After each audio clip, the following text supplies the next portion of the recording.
আসসালামু আলাইকুম। আজকে হচ্ছে পবিত্র মহরম মাসের ১০ তারিখ এবং মহরমের যে ১০ তারিখ আশুরার দিন।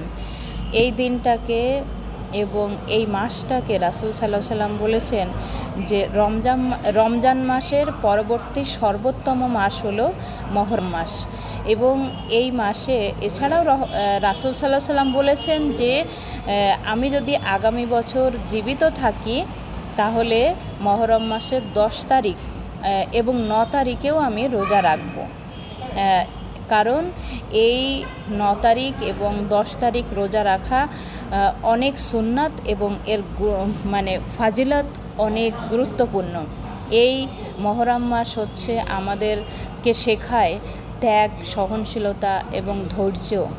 তাই বলা হয় এই মহরম মাসই হচ্ছে ত্যাগ, সহনশীলতা এবং ধৈর্যের মাস। এবং এই মাসে আমাদের করণীয় কি? বেশি বেশি ইস্তেগফার পড়া, বেশি বেশি দান সাদকা করা, নফল নামাজ আদায় করা, রোজা রাখা, এগুলো হচ্ছে করণীয়।